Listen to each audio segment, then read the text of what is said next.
Hi everyone, welcome to this training video which will explain the changes to FROSTTIE trial processes as we move from a blinded or masked study design to an open design.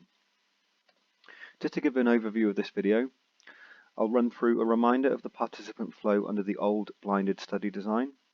I'll explain the participant flow under the new unblinded study design or open design, and I'll explain the 4 key changes to trial processes that will occur as a result of the new design. The purpose of this video. As you'll be aware, on the 27th of August 2019, the FROSTTIE study will move to an open design and blinding procedures will be removed. This video will explain changes to trial processes as a result of removing these blinding procedures. These changes to the protocol were approved in Substantial Amendment Number 2, and these processes now relate to the trial protocol from version 4 onwards. On the 27th of August 2019, an updated randomization system will go live, and this video is meant for any site that's open to recruitment or any site currently in setup as of the 27th of August. It is important that this information is received and disseminated to appropriate staff members prior to recruiting on the new randomization system. It's important also that either the PI or another delegated staff member confirms that this video has been completed before being able to randomize on the new randomization system. Just a reminder then of the participant flow under the masked trial design prior to this amendment. I won't run through the whole thing, but it's worth remembering just so we can identify the differences from what we went through in your initial training at your site initiation visit. So this is what the trial design looked like then under the blinded study design. Firstly, you would assess eligibility and take consent. Secondly, eligible and consenting participants will be randomized on the website, whereby they are formally entered into the trial. Thirdly, all participants would have the FROSTTIE procedure, where they would have a masked or blinded procedure of either the phronotomy or no phronotomy. Fourthly, participants would then have a follow-up visit at 1 to 2 weeks after the procedure. Then, participants will be followed up at 3 months of age by the FROSTTIE team, and sites are due to monitor any hospital admissions up until that point.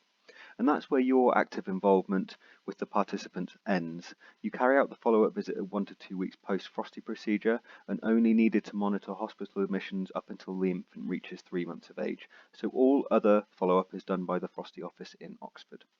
And under the blinded study design, all participants follow the same path, with all of them attending that FROSTTIE procedure appointment.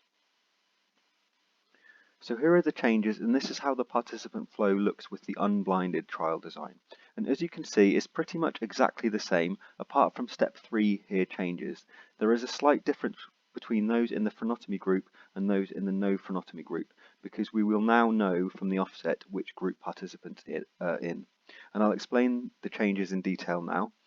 Just to point out before I move on, you would go through step 1 as usual when you're discussing the trial with potential participants and assessing eligibility and gaining consent. However, you no longer need to explain the blinded study design to parents when consenting them. They will obviously now know which group they are in when you hit randomize, but obviously they still won't get a choice as to what group they're in.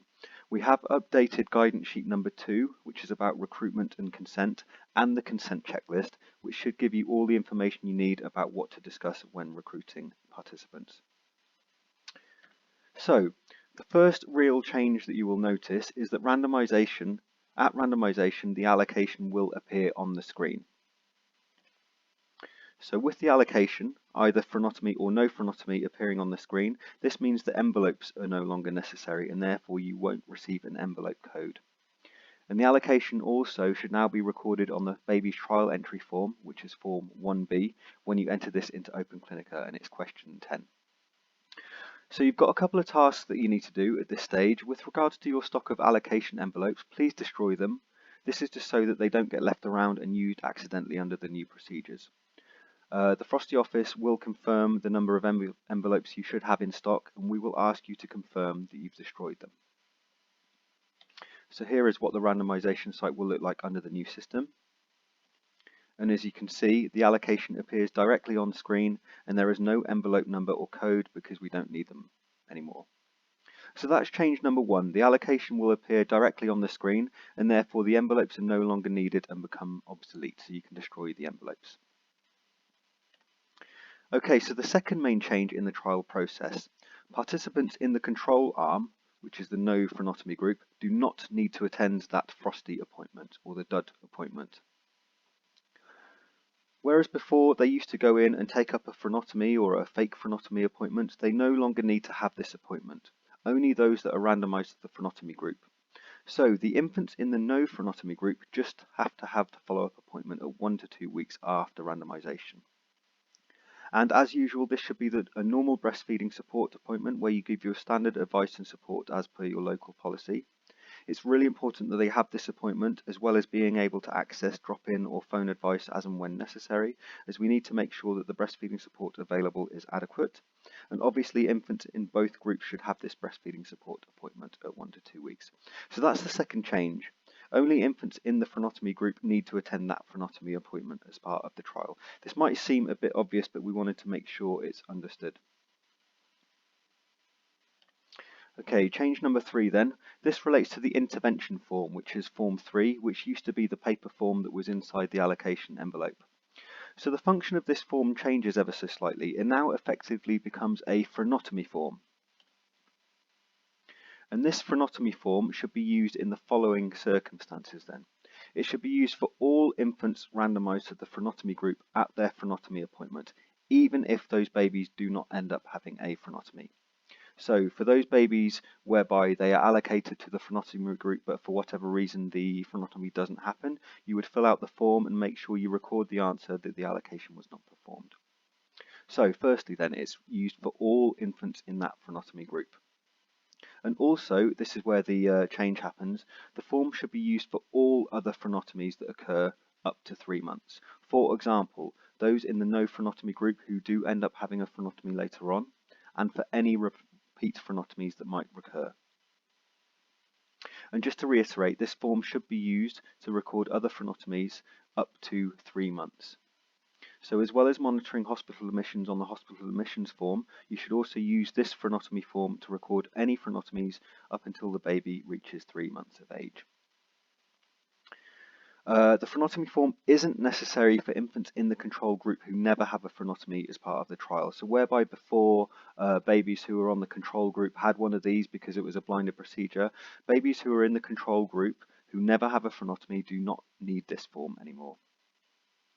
And the other change to this form then is that it's no longer on paper because the allocation envelopes should have been destroyed. You can now enter this form directly onto Open Clinica, and you can follow the same process as other CRFs such as Form 1B and Form 4, and you can refer to the Open Clinica podcast or training video if you've completed that.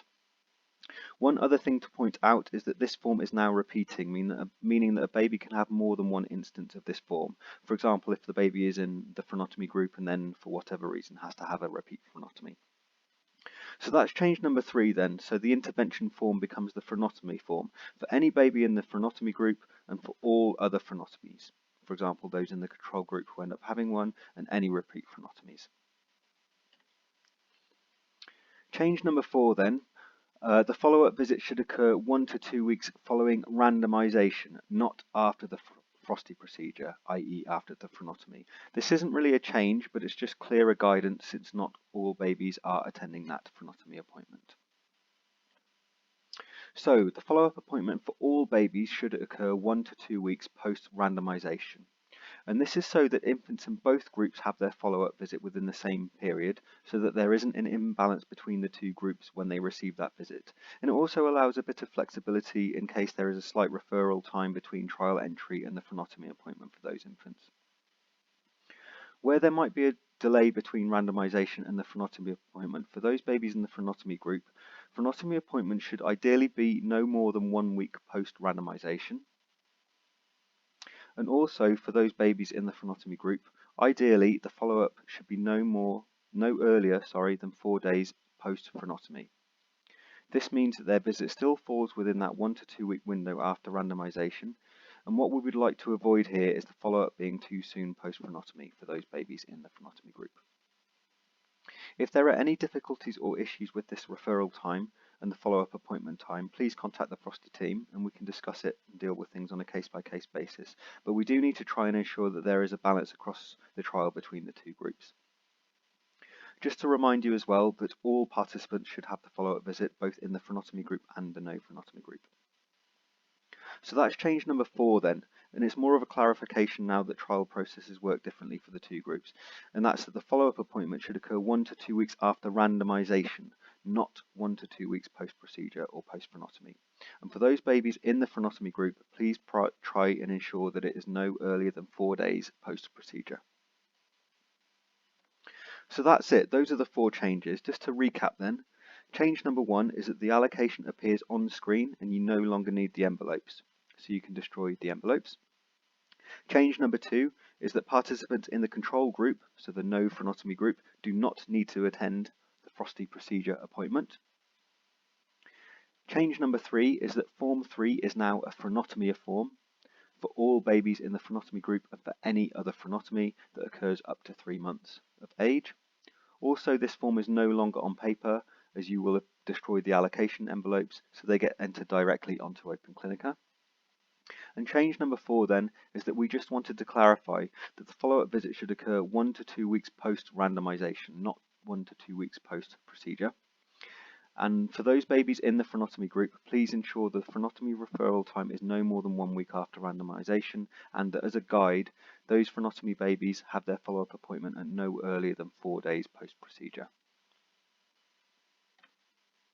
The next steps then. So the principal investigator at your site or delegated individual should ensure that this information is disseminated to appropriate staff members at your site, and please confirm to the FROSTTIE office that you've done this. You can email us. Please also ensure that you destroy your allocation envelopes so that they aren't left around and used accidentally. Just to remind you that as of the 27th of August, the randomization will switch over to the open study design. And if you have any questions or queries, please contact us. And happy recruiting.